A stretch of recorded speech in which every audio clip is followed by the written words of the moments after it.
What if I told you that the type most associated with gentleness, compassion, and idealism could also become one of the most quietly destructive personalities when wounded?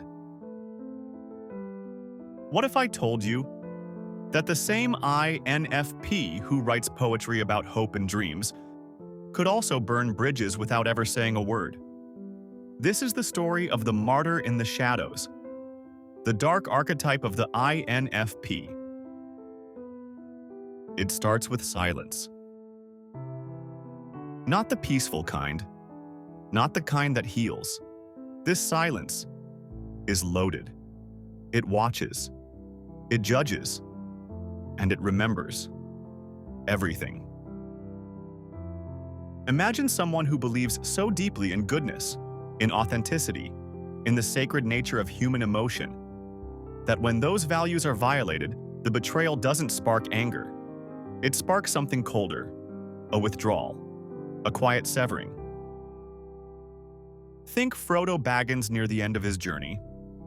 The burden of the ring has transformed his gentleness into suspicion, isolation, and a possessive need to protect something that is destroying him. Or V. From V for vendetta. The poet-warrior whose pain has calcified into moral vengeance. What both share is a haunting truth. When the idealist is betrayed by the world, they can become a ghost or a weapon. But how does this transformation happen? To understand it, we need to look inside the INFP's mind, and the first room we enter is a sanctuary.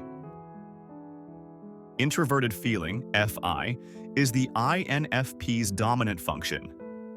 It doesn't shout, it doesn't impose, it listens inward, it maps values. Pain, love, truth. It creates a sacred inner world. But when FI is wounded, especially when it's invalidated repeatedly, it doesn't erupt. It implodes. The INFP begins to feel that no one can truly understand their heart, that their truth is too delicate for this world. And so, they retreat. At first, it's just emotional distance, but with time, it becomes something deeper, silent judgment, a belief that others are not just different, but ethically inferior. And here, the martyr archetype begins to twist. Their personal pain becomes a silent crusade. The INFP becomes the guardian of unspoken ideals, but not a forgiving one, a punishing one. Now enter Extraverted Intuition, NE, the second function. This is the INFP's ability to see patterns, imagine possibilities, connect ideas across realms. In a healthy INFP, NE gives birth to worlds of beauty and hope. But in the shadowed INFP, NE doesn't create. It distorts. It spins narratives of betrayal, builds imaginary conversations, reconstructs old memories to align with new wounds. Suddenly, every word they once heard is reinterpreted as an attack. Every silence becomes proof of abandonment. NE becomes the paranoid storyteller. They don't confront you, they disappear. They disappear into their inner world, where your betrayal is a chapter in their moral novel. And there, they stay, rewriting the past, reinforcing their suffering, becoming the hero and the victim. But there's more. Introverted Sensing, SI, is the third function. It's a quiet archivist. It stores moments, smells, textures, words. In healthy form, it brings comfort, nostalgia, a connection to one's personal history. But in the martyr's descent, SI becomes a trap. The INFP begins to live inside old pain. They revisit it, relive it. They construct rituals of self-punishment, thinking about what they should have done, how others failed them, why they trusted at all. SI becomes the weight around their ankle in an ocean of memory. And then, there's the final piece. Extraverted Thinking, TE, the inferior function. Normally, it helps INFPs bring structure to their ideals, turning feeling into action. But when accessed from the shadow, TE becomes a blade, cold, sharp, merciless. The INFP may erupt in moments of unexpected cruelty. Their words, usually gentle, become surgical.